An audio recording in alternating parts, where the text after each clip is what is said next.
In an era of great West Indian fast bowlers, he was the greatest. He bowled superbly on wickets the world over. He played with great intelligence and had a wry sense of humour. Brutally fast and ruthlessly accurate, Malcolm Marshall is one of ESPN's legends of cricket.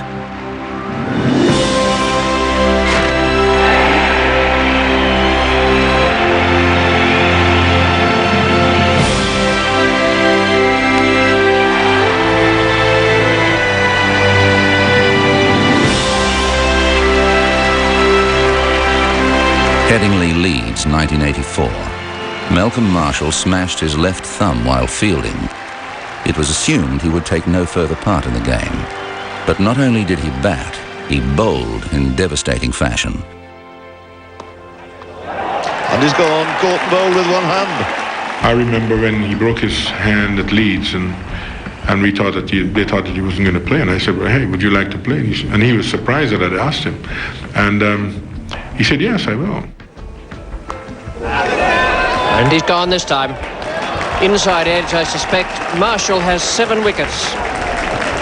His best ever figures in Test match cricket, 7 for 53. And it just shows you, the type of spirit that we had in those days. I mean, could you ask one of these guys with a broken arm to play? I mean, but that's what we were all about. We were very good professionals, very good family, and we wanted to win. Marshall was not tall for a fast bowler. Rather than being a drawback, this allowed him to skid the ball through to batsmen. And that was a bouncer which hurt him.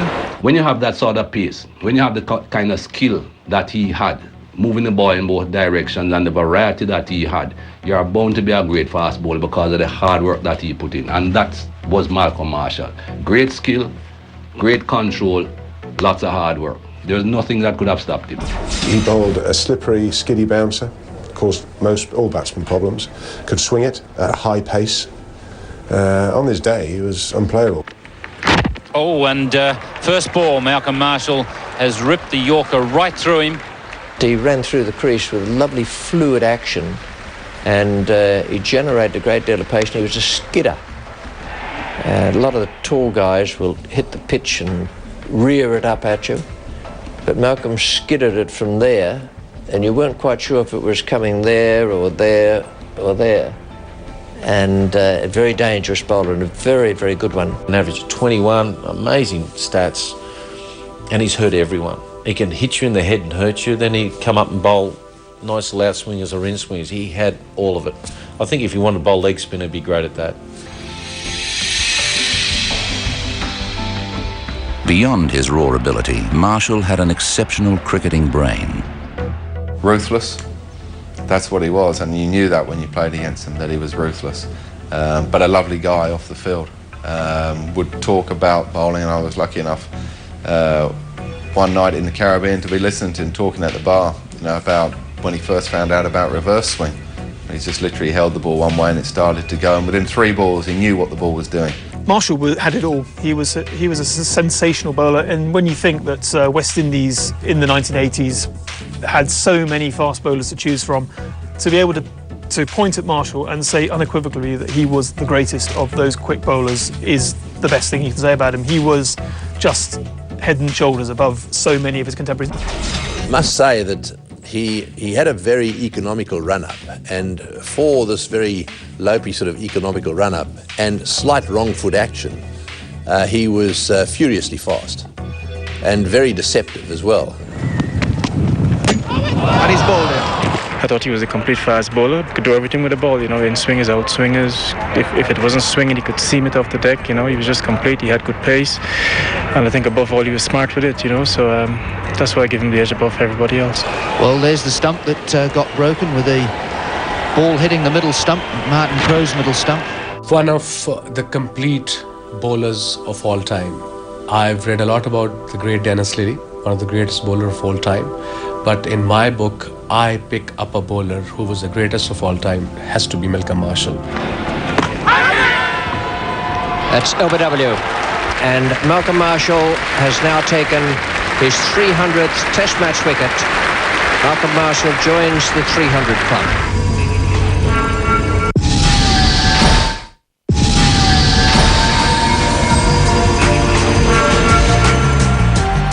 Marshall's Test career began in 1978-79 after just one first-class game.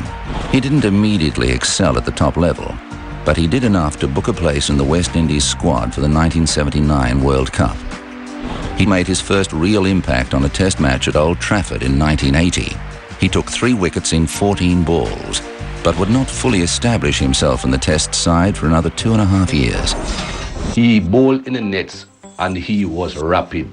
This short fellow, youngster, ran in and bowled so quickly that we all thought to ourselves, this guy has real pace. We never immediately think to ourselves he's going to be a great, because you don't see many fast bowlers of that stature being great fast bowlers. But we thought this guy is going to develop, he's going to be a really fantastic bowler. 1980 in England, when he started to move the ball all around with that pace, we all knew then he was going to make it. I was a young guy coming in playing county cricket, Surrey v Hampshire, and I remember it was down at Basingstoke, and he was just going through the gears really. He was, wasn't bowling top whack, but he managed to still glove me onto my helmet, smashed into my helmet pretty hard, and then looped up to gully. And I'm almost, as a young kid, 18, quite happy to start walking off the boundary, only for the umpire to put out his arm, call it a no ball. So I had to come back and face more and more of this. After taking 134 wickets in the 1982 English county season, Marshall finally made his mark in a home series against India in early 1983 when he took 21 wickets. Malcolm Marshall got wickets against India, in India, against Pakistan, in Pakistan. If you see his country record, if you see his one-day record, if you see his test record, he was a phenomenal bowler. You see, the beauty about Malcolm Marshall was that he used to pick up the weakness of batsmen in 2 deliveries. That's why he was a genius. The following year, again against India, Marshall starred with both bat and ball. He took 33 wickets in 6 tests and made 240 runs, including his highest test score of 92 in the series opener. He was a typical Calypso cricketer, really. He was really swung from the hip. He batted number 8 as a rule, and in a lineup that included the likes of Haynes, Logie, Greenwich, Richards, and even Jeff Dujon at number 7. There was no real need for him to be any better than a number 8, and he was an incredibly effective number 8. He really could have scored more runs than he did, but as it happens, he didn't need to, especially given that he averaged 20 with the ball. Hook from Marshall high in the air and over the top for 6. His late order batting was a thorn in the side of opposing teams, but with the ball in hand, Marshall was feared the world over. Taking strike. That's it. The breakthrough. Dyson's gone. Malcolm Marshall was truly a thinking bowler. If you sat down and spoke to Malcolm Marshall, you'd understand how he worked batsmen out, how much he knew about the game, and also the fact that he knew exactly what he wanted to do every time a batsman came to the crease. He didn't try to feel them out initially. He knew in his head immediately, from past experience, from what people had told him, what he wanted to do. And if that didn't work, he would have some other plan. On a lifeless Adelaide wicket, Marshall bowled one of his finest spells. As all the other bowlers struggled, he took 5 for 69 and 5 for 38. And he's gone right through him. Beautiful delivery from Malcolm Marshall. Had Alan Border all squared up. And the West Indies were trying to bowl us out on the last day, which they subsequently did, but it was because of Malcolm Marshall. He bowled a spell between lunch and tea, non-stop. So we're talking 2 hours of bowling. It's 100 degrees, as it is generally at that time of year in Adelaide. And he just rushed in. He decided that he had to really have a red-hot go off his long run, bowled real good pace, and just broke the back of our batting so that the West Indies end up getting a victory in that particular game. And that, to me, just sums up what it's all about with him. Other bowlers wouldn't have been able to do that, and even other bowlers that the West Indies had at their disposal, the Joel Garners and Michael Holdings, wouldn't have been able to sustain that like Malcolm Marshall did that particular day and throughout his career. By the end of the 1984-85 tour of Australia, He'd taken 5 wickets or more in an innings, 11 times in 14 tests. Perhaps Malcolm thought, okay, Australia have produced so many great fast bowlers, let me show them that I, not from Australia, can be just as great as anything that they produce.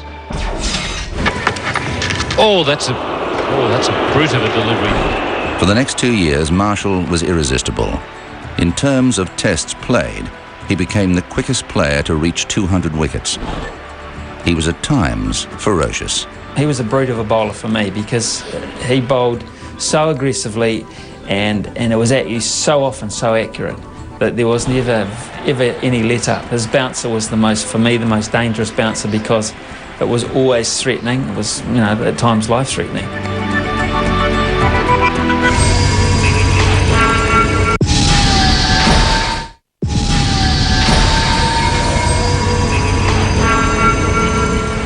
Marshall's intelligence allowed him to think a batsman out when conditions were against him. He excelled on the subcontinent, normally purgatory for fast bowlers. In Lahore in 1986, he took 5 for 33 from 18 overs. Malcolm was a complete fast bowler in the sense that he was capable of swinging the ball at tremendous pace. He was capable of bowling on very flat wickets, and when the ball wasn't swinging, just putting it there, probably rolling his fingers over, trying to cut it. But he knew exactly what to do for different conditions and different batsmen, and apart from that, he was willing to work for his wickets.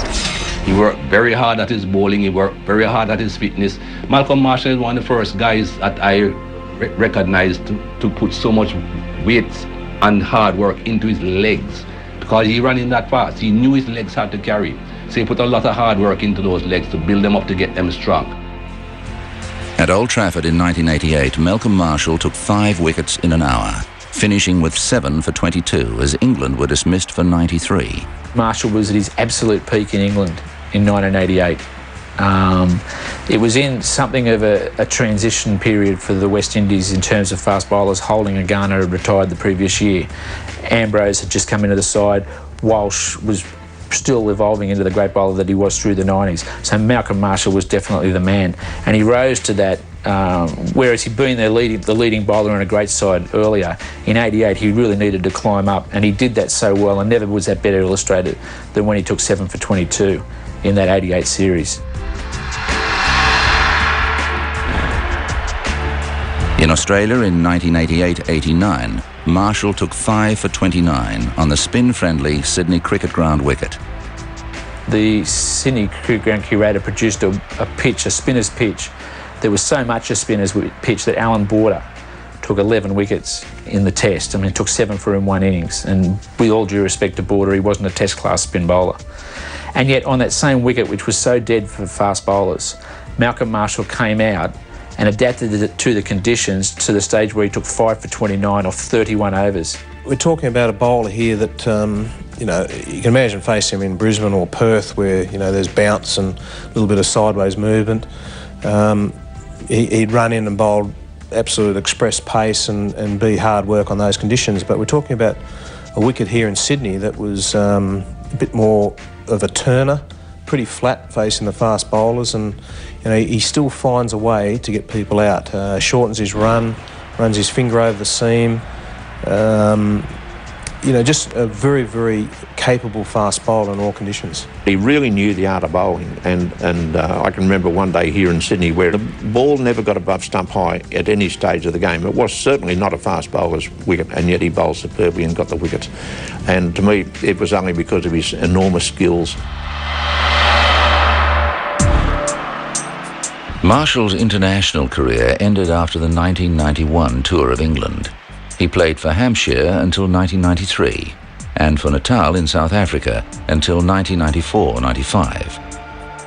I just realised how sharp you had to be as a batsman against somebody like this. Massive skill factor, be able to bowl a couple of in-swingers, and then to be able to whip one across a left-hander, pass the throat, find the edge. He's played for Hampshire quite a few years, and I think that's the one thing that West Indian fast bowlers especially learned about cricket. When you played in England, okay, the conditions were changeable every single day. You might get a good pitch, a bad one. Conditions allow you to swing the ball, and I think Malcolm Marshall, more than most of us, learned from all of that.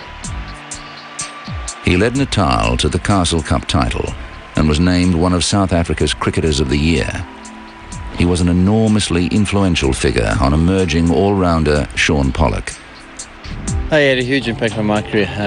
Obviously it was the end of his, but he had so much knowledge and so much of a feel for the game that he really did teach me so much and really helped me progress as a cricketer. Not just Shaun Pollock. I mean, there are plenty of black kids in South Africa, which has, of course, been the big challenge. And I think that Malcolm Marshall was also smart enough to realise that he could make a difference. I mean, to go to South Africa so soon after things had changed from the apartheid system into this new democratic society, and to actually show what a black guy could do. Malcolm Marshall is the type of guy. If you go around the world wherever you went, people will tell you. Malcolm Marshall is the type of guy that will pass on his skills to other people, his knowledge of the game, help other people.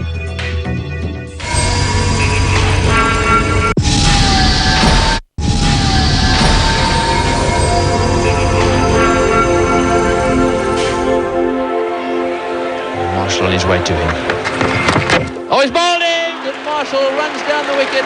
Those who played alongside Marshall say that no matter what level of cricket he was playing, he never gave less than 100%. Malcolm Marshall's the best West Indian bowler I've ever seen. He had a wonderfully competitive nature, but no matter what the conditions, he could bowl on it. I think you have a look at Malcolm Marshall's record. He toured India, he toured Pakistan, he toured everywhere, and he performed in every country.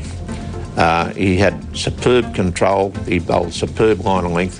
His variations were tremendous. Good student of the game. He learned as he went. He was never perfect in his mind. And I mean, we've talked until the day, literally, that he died. But I will tell you, Malcolm Marshall, in his mind, was never perfect. He was always trying to get better.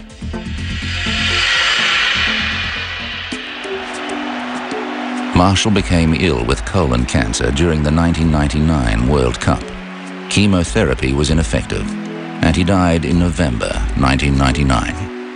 Among his pallbearers were 5 West Indian captains. The real sadness with Malcolm Marshall was he died so young. A really nice chap, made friends everywhere in the world. Played cricket in England for Hampshire, and made great friends across that part of the world as well. Did what he did down in South Africa, highly regarded by Australians and everybody. So to lose him so young was very sad. Malcolm Marshall had contributed greatly to cricket and influenced many of those who followed him. Most importantly, he played the game with intensity, honesty, and joy in the best traditions of West Indian cricket. Was a very delightful person. Only a few months before he died, 3 months before he died actually, I sat with him through 2 sessions at a test match in Barbados, and I have never enjoyed 2 hours or 3 hours with him more with any other player I can recall. It was just a marvellous time to talk about, and he was talking about young players coming through, and he was talking about the skills that he used. And it was just fun to listen to him. His knowledge of cricket was enormous. In an era that was absolutely ruled by West Indian fast bowlers, he is the greatest of that breed. And you can't say anything fairer than that. He was possibly among the shortest, but he was, in terms of stature, he was far and away the tallest. Everyone I speak to that had anything to do with facing Malcolm Marshall on a regular basis has him right up there with the very best. Malcolm Marshall played in 81 test matches. He took 376 wickets at an average of 20.94. He made 1,810 runs at an average of 18.85 and took 25 catches. He took 5 wickets in an innings on 22 occasions and 10 wickets in a match 4 times. Even now we all sit back and we often get with the West Indians or even with the English boys and we have a few drinks, and his name always comes up as one of the great bowlers. And it's just so sad that he's passed away. We always think of him, we always raise a glass. You've probably got half a dozen, 10 real quality fast bowlers to choose from, but I think day in, day out, in all conditions, I'd have to say that Malcolm Marshall is my pick. But you know, you'll get different players that will come up with a different answer, but yeah, he was something special. For his sheer pace and his intelligent use of it, for his total commitment to giving his all in every match, for his revered status in West Indies cricket, and for his influence on today's finest fast bowlers, Malcolm Marshall joins the ranks of ESPN's Legends of Cricket.